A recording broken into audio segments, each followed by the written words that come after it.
I want to move the trash. Bye-bye.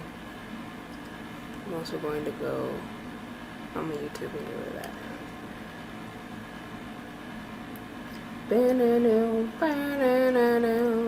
Da-da-da. Okay.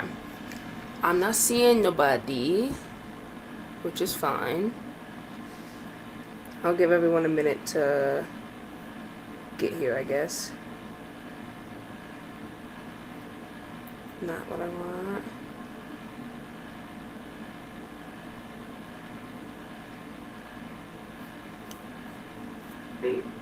Oh, not that.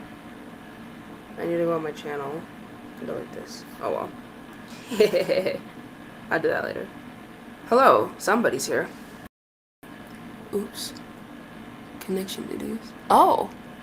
Connection issues. Are you kidding me? I'm the only one on the Wi-Fi right now. Okay. Hello. Hi, Laura.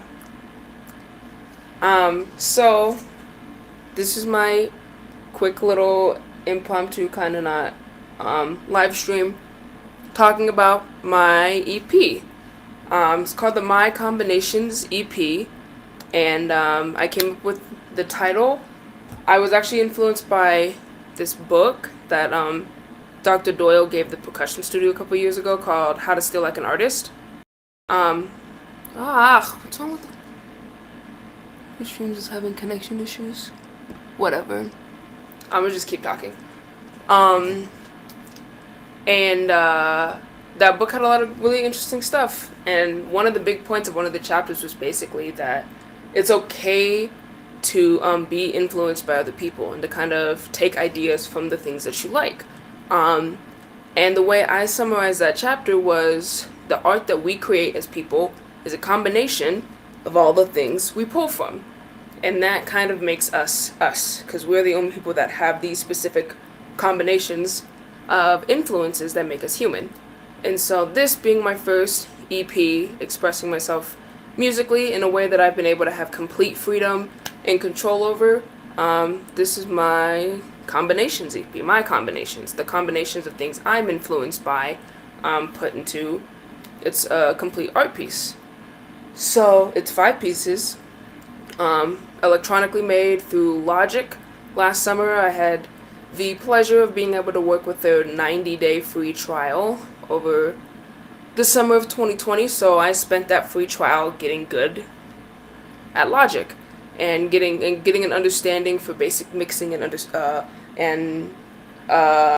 just instrument building, music building. I don't know.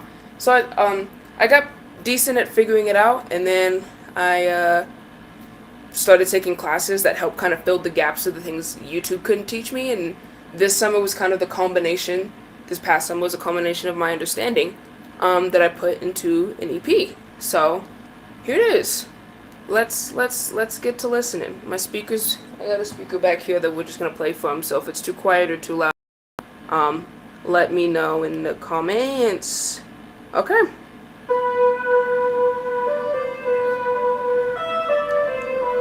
So this first song is called More Time. And I wrote it actually the beginning of last fall semester. Not the beginning.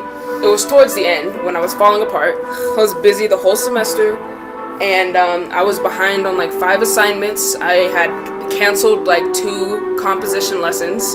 Awesome. I'm glad it sounds good. I was so behind, and you know those moments when you're like so overwhelmed with the things you need to do, you take a nap instead. Well, this was my nap. I sat down for a couple hours and just hammered out on my MIDI keyboard just some ideas, and this song is kind of me going, man, I wish I had more time to relax. That noise right there, the do-do-do-do-do-do, is, to me, my phone always going off. I had to do this. This is due. That's due. This is happening.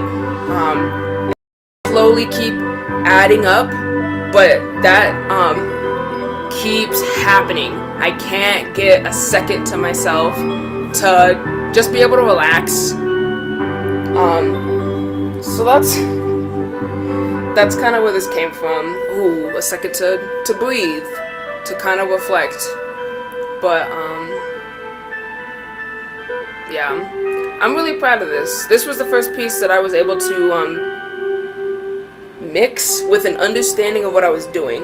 YouTube videos are great, but they don't explain things very well. The why, because a lot of them aren't from the perspective of musicians. Aw, I'm getting texted. Sorry. Cool. And so I lost my train of thought. I don't have a script, lol, I'm just thinking. But yeah, I was just tired. Oh, mixing. Yeah. So I've taken a recording class that kind of got into the whys and hows of how this stuff works, like compression, like EQ, like reverb, like delay, when you want to put it as an insert versus as a send, and levels and panning, and I've really got an understanding for what mixing was, and I got to experiment a lot. That summer of 2020, I also spent a lot of time learning Logic with my friend Zach, and so we got pretty good at making music together, and that helped with the creative process. And so I was learning how I like to write music, how I like to write music in a DAW, and how I like to make that music sound through mixing in the last year and a half. And this piece was the first kind of practicings of that. This is probably the oldest piece. This song's called Rain, and this is the oldest piece on this EP. And I started writing this summer of 2020 with Zach, and we had the idea of trying to make an album or EP together, but I really struggled because he was very much more into rock music, like the Bring Me the Horizon and so many other names, I'm blanking on them, but it wasn't a genre that I was familiar with, so I did a lot of listening and a lot of just practice trying to understand, but I didn't get it. And in my practice, this song kind of came out, which isn't rock at all. It's very chill, like EDM or R&B, which are more the genres that I know. So this was gonna be like an intermission piece, maybe, and then it just sat on my computer for forever. So I finally figured out what I wanted to do with it and fleshed it out more, had some other ears listen to it. I'm very grateful that I live in a household of other musicians, so I can get lots of opinions on stuff and different ears that have, musical opinions that I trust. So that's really cool. Yeah. This piece was also my first attempt at a custom 808. It didn't come out as an 808, but it was a bass sound that I liked a lot. So I kept it. And I like how it sounds.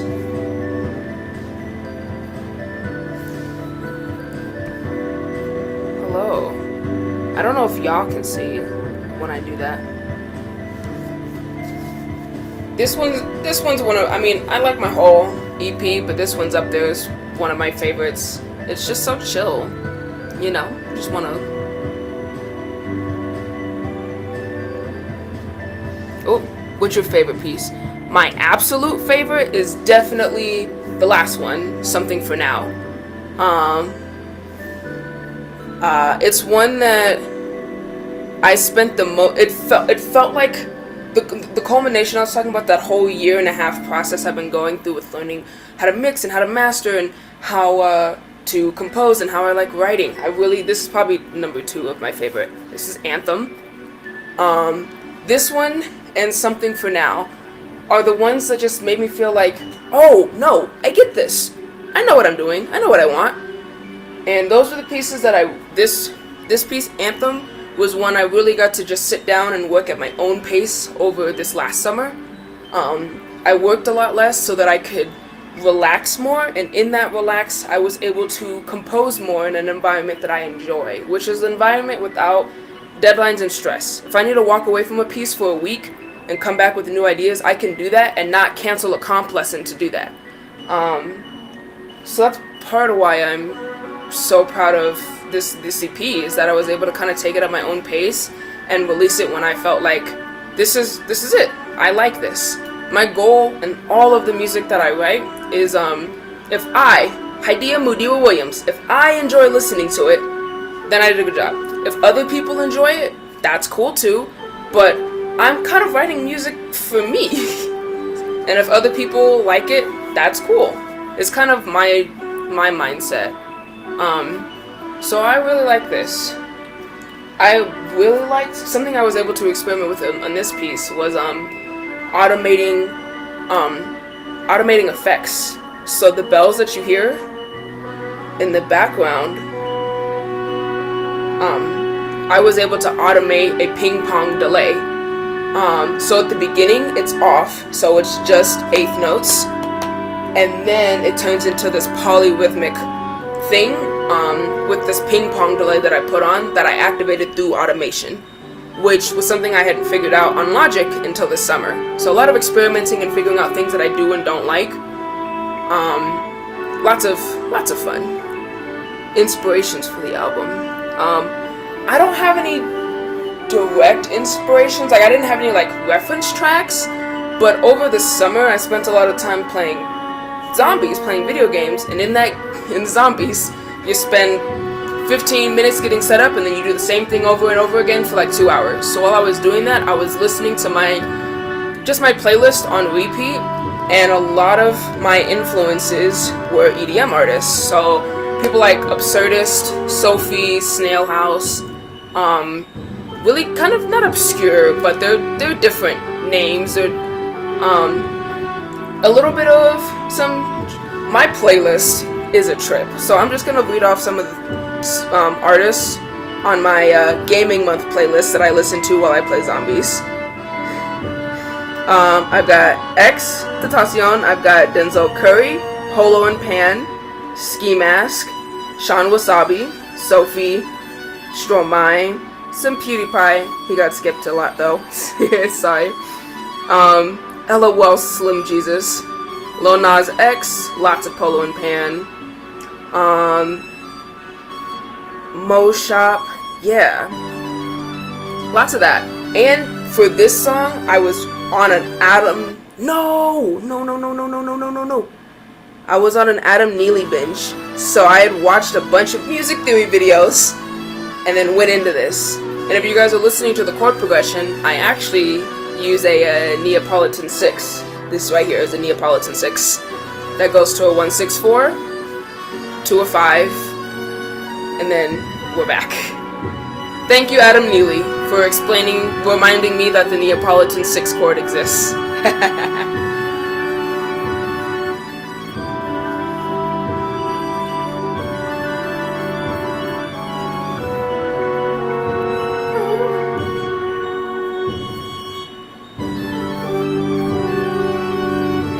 I guess also my not subtle inspiration also comes from Baroque era writing, because this has kind of a fugue style, because I've got a couple of melodies going at the same time, but it's not contrapuntal because I can't think like this and like this musically. I like this. So if these can work together, even if it's a little crunchy at times, that's fine.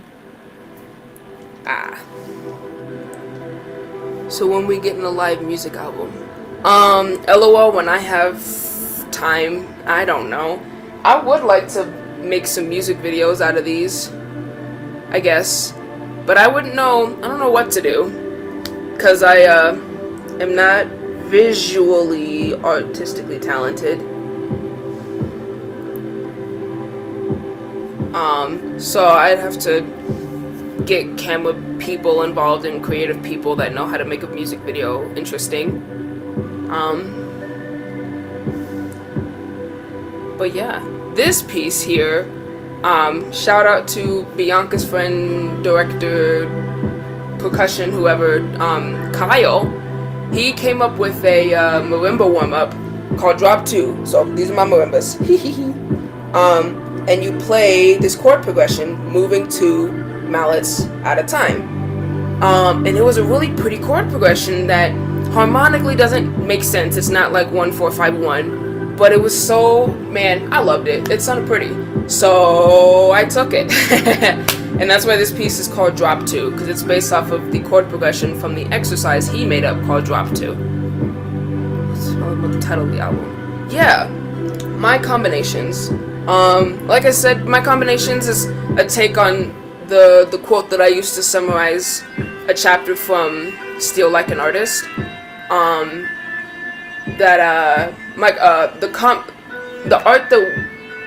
art that we make is a combination of the art we consume. So this album being my great artist Steal, this album is a combination of my art. So this album is influenced by all of, subtly, whether I did it on purpose or subconsciously or whatever, is influenced by all of the combinations of things I listen to as an artist and all the things that I'm inspired by. So while I don't necessarily was like, oh yeah, I was listening to Absurdist's new EP on repeat, which I love his Imaginary Friends EP, but not the point. My combinations of art that I absorb became this EP. So that's the title behind it. It's lowercase because typos, so I'm committing to it.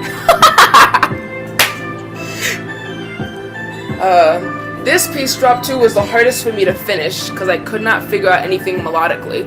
I have a hard time coming up with the melody after I figured out a harmonic progression. I like to think of a melody and then add harmonies to it, or sometimes they kind of go together.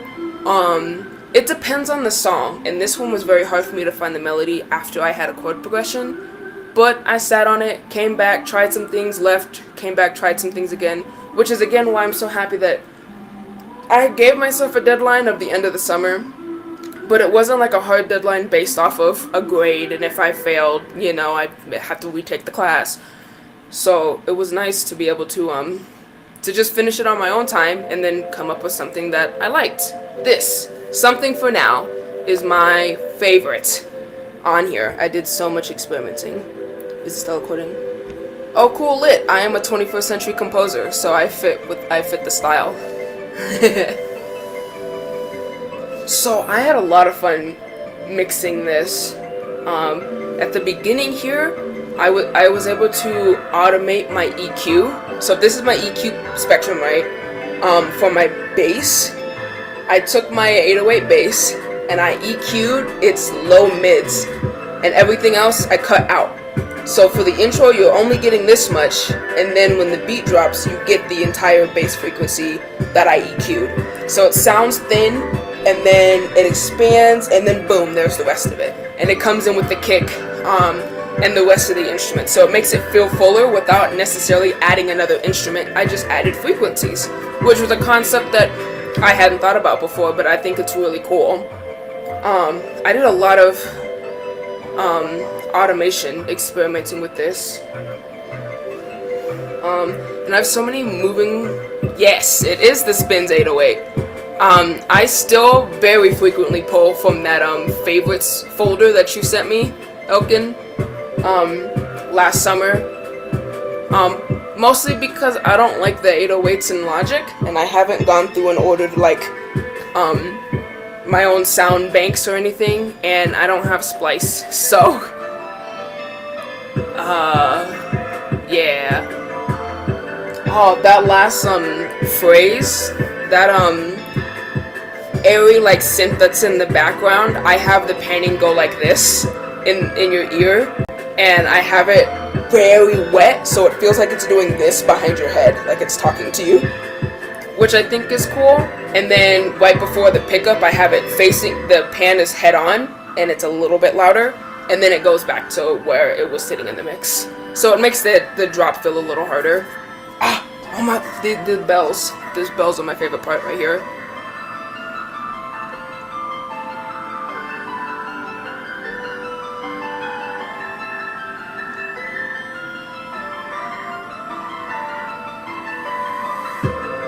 Yeah, I love that melody, because this whole song is an A Aeolian. We have minor 5s, we've got minor 1s, there's no leading tone, except for that one moment right here.